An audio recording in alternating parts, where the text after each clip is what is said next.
सभी का स्वागत करता हूं इस ऑनलाइन कंप्यूटर क्लासेस के अंदर। आज अपन पढ़ने जा रहे हैं विंडोज के फीचर्स का। पीछे पढ़ अभी अध्ययन किया था और आगे इससे नेक्स्ट शुरू कर रहे हैं।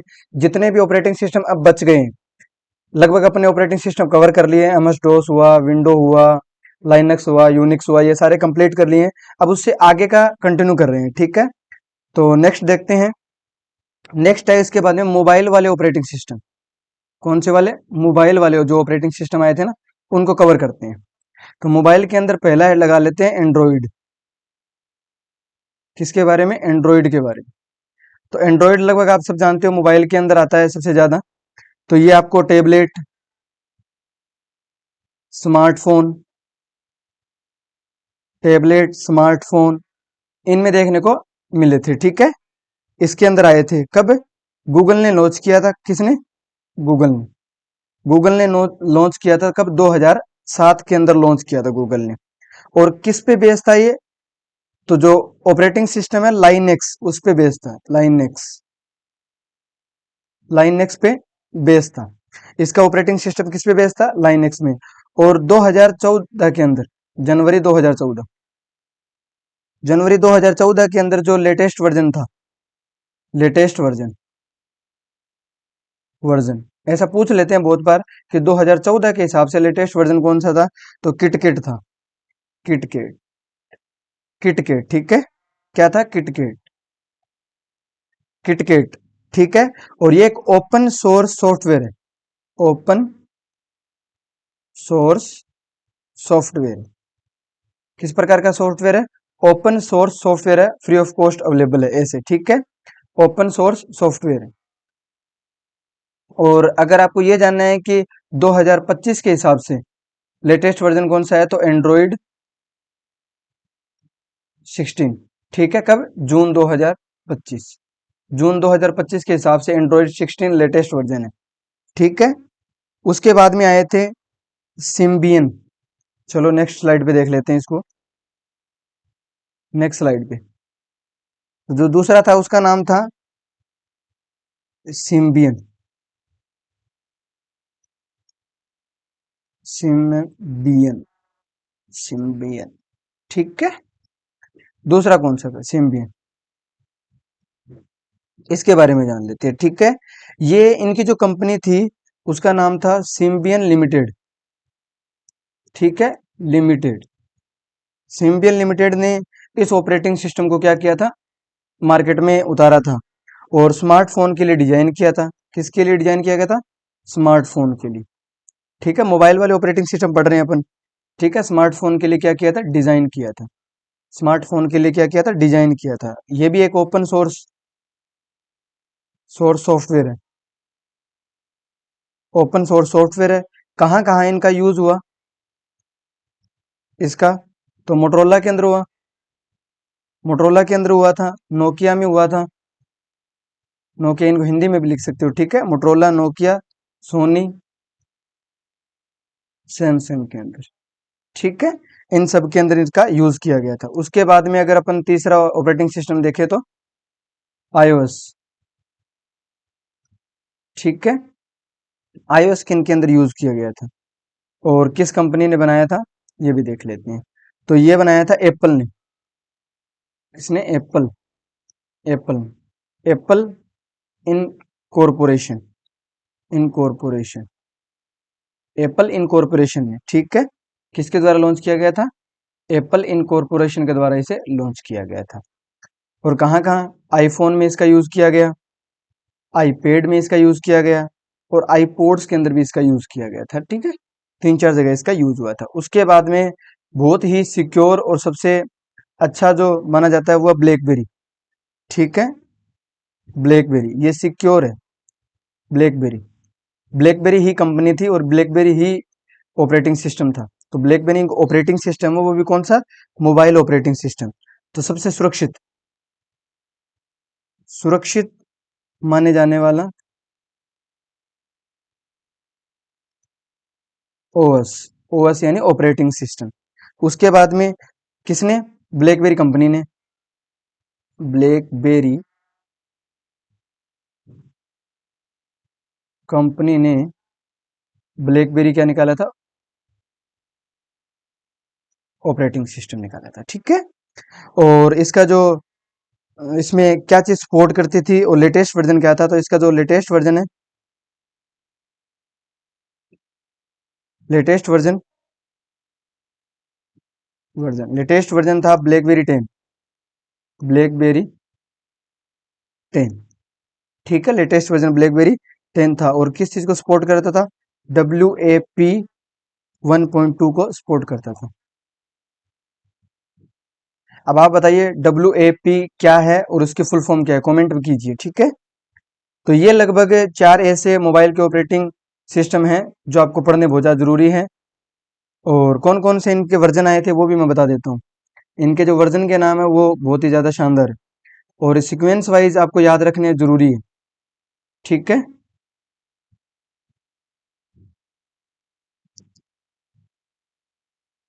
तो एक पहला था cup cake, cup cake, cup cake, ठीक है। दूसरा था उसके बाद में डोनट, तीसरा था इक्लेर, ठीक है। चौथा था फ्रोयो, पांचवा था ginger breed, ginger breed, breed, ठीक है। उसके बाद में था honey bee, honey bee. 7 number देखते हैं, ये सीक्वेंस वाइज आपको ध्यान रखने हैं, ठीक है। आइसक्रीम, उसके बाद में था जेली बीन, उसके बाद में था किटकेट, किटकेट कब? 2000, कब था भाई? 2000, बताओ बताओ, अभी पिछली वाली स्लाइड में बताया, बताओ। 2014 के अंदर, कब? 2014 के अंदर, ठीक है। और लेटेस्ट वर्जन कब आया था? 2025 में, ठीक है। और अब नेक्स्ट वाला अगर अपन देखें तो लॉलीपॉप, जो कि बहुत ज्यादा फेमस हुआ था। तो बहुत बार पूछ लेते हैं कि लॉलीपॉप से पहले कौन सा वर्जन आया था? तो किटकैट आया था, ठीक है। इसको थोड़ा सा सही से लिख देते हैं ताकि आप भी इनको लिख पाए।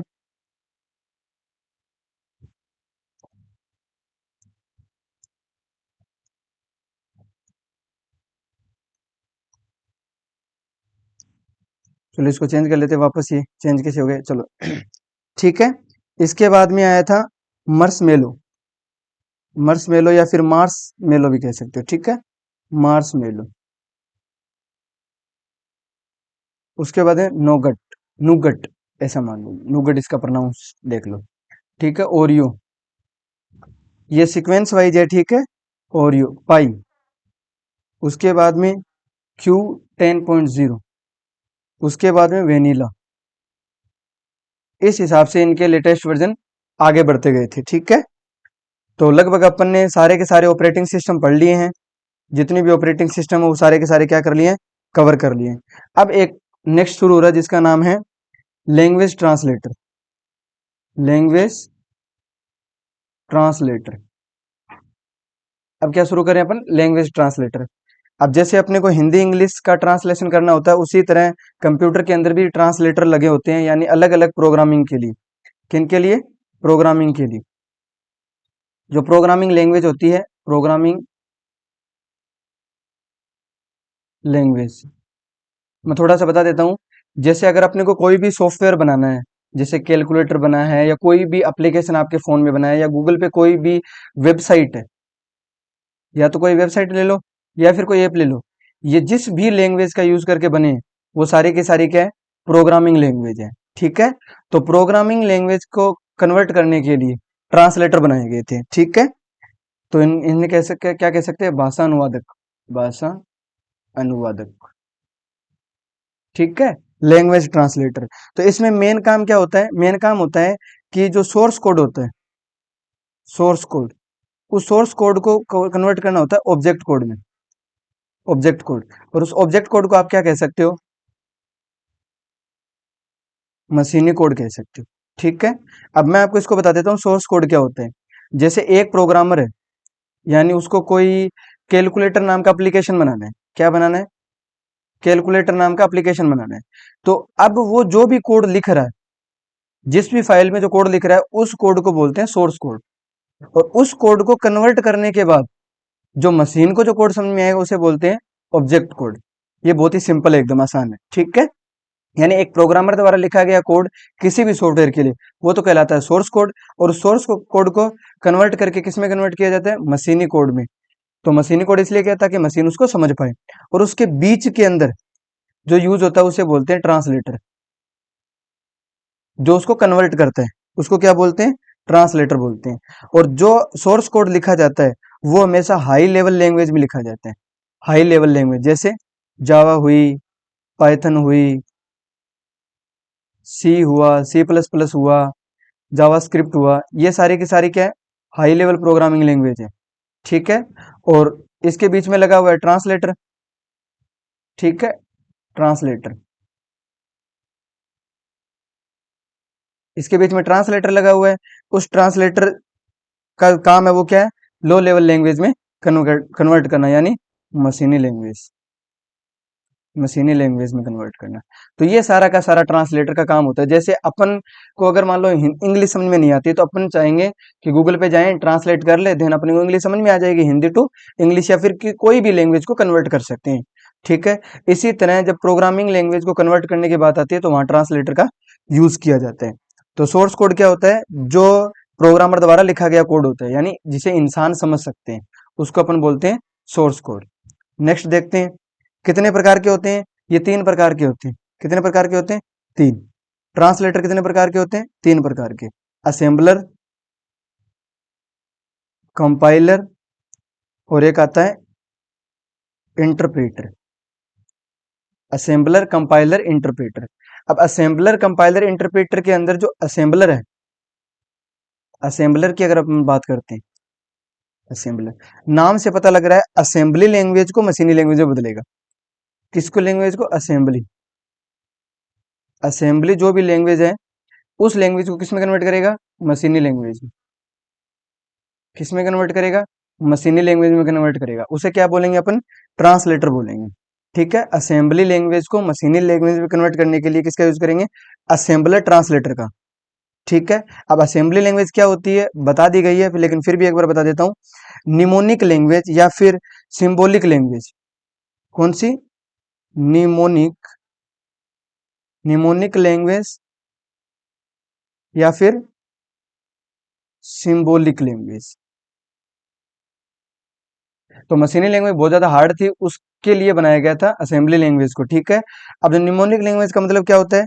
जैसे ऐड कर रहे हैं तो एड, एडिशन करना है तो एड यूज करेंगे, सब्ट्रैक्शन करना है तो सब यूज करेंगे, मल्टीप्लिकेशन करना है तो मल यूज करेंगे, और डिवीजन करना है तो डिव यूज करेंगे, और मूव करना है तो एमओवी यूज करेंगे। इस तरीके से अगर जो कमांड लिखी जाती है तो उसको बोलते हैं निमोनिक लैंग्वेज, ठीक है। तो असेंबली लैंग्वेज को मशीनी लैंग्वेज में कन्वर्ट करने के लिए यूज किया जाता था असेंबलर। उसके बाद में आता है कंपाइलर। चलो अभी नेक्स्ट जगह देख लेते हैं कंपाइलर के बाद। 2 नंबर है कंपाइलर।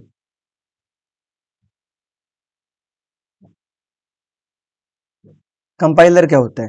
अब हाई लेवल लैंग्वेज को कन्वर्ट करना है अपने को लो लो लेवल लैंग्वेज के अंदर, ठीक है। तो अपने को एक कोई ना कोई अनुवादक की जरूरत पड़ेगी जिसमें कंपाइलर आता है। अब कंपाइलर क्या काम करता है ऐसा? तो ये जब ट्रांसलेट करता है किसी भी सोर्स कोड को, ठीक है। किसी भी इंसान के द्वारा लिखे गए किसी भी कोड को अगर जब कन्वर्ट करता है सोर्स कोड, तो ये एक साथ अनुवाद करता है, एक साथ। यानी पूरे कोड को एक ही साथ क्या करेगा? अनुवाद करेगा, एक साथ अनुवाद करेगा, ठीक है। एक साथ अनुवाद करेगा, ठीक है। प्रत्येक हाई लेवल लैंग्वेज के लिए एक अलग कंपाइलर की आवश्यकता पड़ती है, ये बहुत बड़ी बात है, ठीक है। यानी प्रत्येक हाई लेवल लैंग्वेज के लिए, जैसे पाइथन है तो अलग कंपाइलर की जरूरत पड़ेगी, सी है तो अलग कंपाइलर की जरूरत पड़ेगी, जावास्क्रिप्ट है तो अलग कंपाइलर की जरूरत पड़ेगी, ठीक है। तो प्रत्येक हाई लेवल लैंग्वेज यानी पाइथन, जावास्क्रिप्ट, सी, सी प्लस प्लस, जावा, ऐसे हाई लेवल लैंग्वेज के लिए एक अलग कंपाइलर की आवश्यकता होती है, आवश्यकता होती है, ठीक है। सबसे तेज कन्वर्ट नहीं करता है, सबसे तेज कन्वर्ट नहीं करता, क्योंकि ये पूरा कोड पढ़ता है पहले, फिर उसमें देखता है कि कोई एरर है या नहीं, देन चलाता है। ठीक है, तो टाइम लगता है, नॉर्मल सी बात है। ठीक है, तो मशीनी भाषा में अनुवाद करने के बाद जो प्रोग्राम आपको प्राप्त होता है उसे क्या बोलते हैं? ऑब्जेक्ट प्रोग्राम कहते हैं। तो ये आपको ध्यान रखना बहुत ज्यादा जरूरी है। ठीक है, यानी ऐसा मान लो सोर्स कोड को कन्वर्ट करके किस में बनाया जाता है? ऑब्जेक्ट कोड में, और ये पिछली वाली लाइन में बता दिया था मैंने। तीसरा है इंटरप्रीटर। इंटरप्रीटर, अब इंटरप्रीटर क्या करता है? लाइन बाय लाइन कोड को क्या करता है? ट्रांसलेट करता है, जिससे क्या होता है, बहुत ही ज्यादा फास्ट है। तो हाई लेवल लैंग्वेज को कन्वर्ट करता है लो लेवल लैंग्वेज में। ठीक है, हाई लेवल लैंग्वेज को कन्वर्ट करता है लो लेवल लैंग्वेज में। हाई लेवल लैंग्वेज को कन्वर्ट करता है लो लेवल लैंग्वेज। ठीक है, हाई लेवल लैंग्वेज को कन्वर्ट करता है लो लेवल लैंग्वेज में। और एक एक एक एक स्टेटमेंट, किसको? एक एक स्टेटमेंट, स्टेटमेंट यानी कथन, एक एक स्टेटमेंट को करके क्या करता है? को करके पूरे प्रोग्राम का अनुवाद करते हैं, पूरे प्रोग्राम का अनुवाद करता है, अनुवाद करता है। यानी एक एक लाइन को पढ़ेगा, अच्छे से देखेगा, देन पूरे प्रोग्राम को क्या करेगा? अनुवाद करेगा। ठीक है, ऑब्जेक्ट प्रोग्राम नहीं बनता है इसमें, ऑब्जेक्ट प्रोग्राम नहीं बनता है, और कंपाइलर में ऑब्जेक्ट प्रोग्राम बनता है। ठीक है, नेक्स्ट वाली स्लाइड पे इसके बारे में और देख लेते हैं। हर समय सोर्स प्रोग्राम की जरूरत पड़ती है, हर समय पे, हर समय पर सोर्स प्रोग्राम की जरूरत पड़ती है। ठीक है, उसके बाद में इसमें मतलब बग ढूंढने के लिए बहुत ही अच्छा माना जाता है, क्योंकि ये लाइन बाय लाइन पढ़ता है और उसमें साथ साथ में बग बताता रहता है कि कौन कौन सी त्रुटि है, कौन कौन सी एरर है। तो इसे त्रुटि, बग या फिर एरर कह लो। ठीक है, त्रुटि, बग या फिर एरर, एरर के लिए अच्छा माना जाता है, के लिए अच्छा माना जाता है, अच्छा माना जाता है, त्रुटि के लिए अच्छा माना जाता है। जब कोई त्रुटि आ जाए तो वह तब तक नहीं हटेगी जब तक आप उसे ठीक नहीं कर देते, या फिर तब तक नहीं चलेगा जब तक आप उसे ठीक ना कर दें। ठीक है, अब इसमें बहुत बार वर्ड आता है बग। बग का मतलब होता है प्रोग्राम में आई हुई गलती या फिर त्रुटि या फिर एरर, यानी प्रोग्राम में आई त्रुटि को क्या कहते हैं? बग कहते हैं। ठीक है, प्रोग्राम के अंदर कोई भी। फिर उसके बाद में एक वर्ड निकल के आता है डीबग। डीबग का मतलब क्या है? प्रोग्राम में त्रुटि को ठीक होने को क्या कहते हैं? डीबग कहते हैं। प्रोग्राम में एरर या फिर त्रुटि, एरर या त्रुटि को ठीक होने को क्या कहते हैं? डीबग। यानी बोलते हैं ना डीबगिंग कर रहे हैं, यानी आप क्या कर रहे हो? एरर का सॉल्यूशन कर रहे हो। ठीक है, फिर एक वर्ड और निकल के आता है जिसका नाम है पेच। पेच क्या होता है? पेच वर्ड भी निकल के आता है। एक बग है, एक डीबग है, और एक है पेच। प्रोग्राम में जो भी त्रुटि को ठीक करने के लिए छोटे छोटे सॉफ्टवेयर बनाए गए। ठीक है, यानी एरर को ठीक करने के लिए, एरर को ठीक करने के लिए, ठीक करने के लिए क्या बनाए गए? छोटे छोटे, छोटे छोटे क्या बनाए गए? प्रोग्राम बनाए गए, या फिर सॉफ्टवेयर, या फिर क्या बोले? सॉफ्टवेयर। ठीक करने के लिए सॉफ्टवेयर बनाए गए, जिन्हें क्या कहते हैं अपन? पेज कहते हैं। ओके, तो यहां लगभग अपन ने तीनों को कवर कर दिया है कि असेंबलर क्या होता है, जो असेंबली लैंग्वेज को किस में कन्वर्ट करता है? मशीनी लैंग्वेज में। ठीक है, पहला असेंबलर, जो असेंबली लैंग्वेज को मशीनी लैंग्वेज है। दूसरा कंपाइलर, कंपाइलर क्या होता है, जो हाई लेवल लैंग्वेज को लो लेवल लैंग्वेज में कन्वर्ट करता है, लेकिन ये पूरे प्रोग्राम को एक ही साथ। और उसके बाद आता है इंटरप्रीटर। इंटरप्रीटर ये लाइन बाय लाइन कोड को कंपाइल करता है, उसको चेक करता है, कोई एरर है नहीं, देन आगे बढ़ जाता है। तो ये थोड़ा सा फास्ट है, ये थोड़ा सा स्लो है। ठीक है।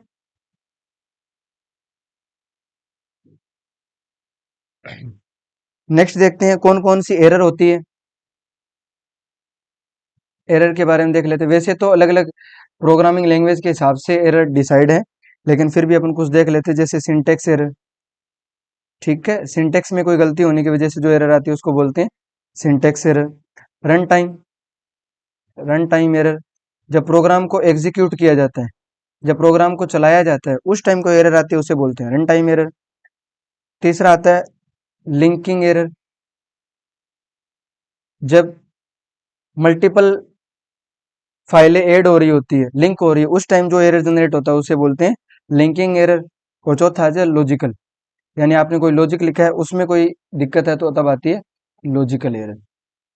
ठीक है, तो ये लगभग एरर के कुछ पार्ट्स हैं जिनको आपको ध्यान रखना जरूरी है। अब लो लेवल लैंग्वेज में कौन कौन सी आती है और हाई लेवल लैंग्वेज में कौन कौन सी आती है, ये एक बार मैं आपको बता देता हूँ।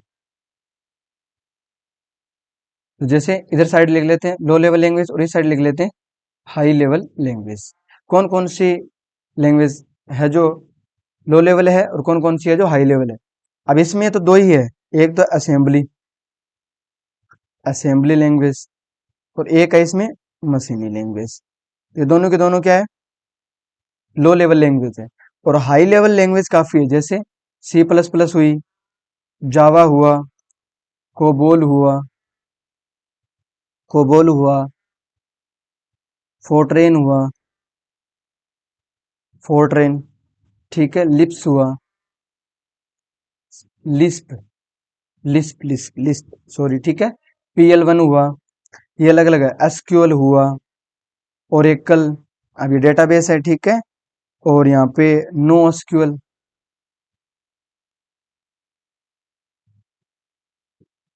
और बेसिक, लोगो, काफी सारी लैंग्वेज है जो हाई लेवल लैंग्वेज है। ठीक है,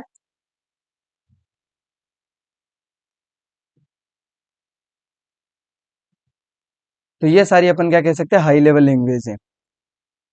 तो अब तक यहीं तक कवर करते हैं, उसके बाद में अपना एक लास्ट चैप्टर और बनेगा सॉफ्टवेयर का, जिसमें अपन हाई लेवल लैंग्वेज जैसे C++ है, जावा है, कोबोल है, इन सब के बारे में थोड़ा थोड़ा डिटेल जानेंगे। और उसके बाद में अपन सॉफ्टवेयर को एंड करेंगे, क्योंकि सॉफ्टवेयर के लगभग शायद 6 या 7 पार्ट बन गए हैं। ठीक है, तो मिलते हैं नेक्स्ट वीडियो में, तब तक के लिए टेक केयर एंड बाय।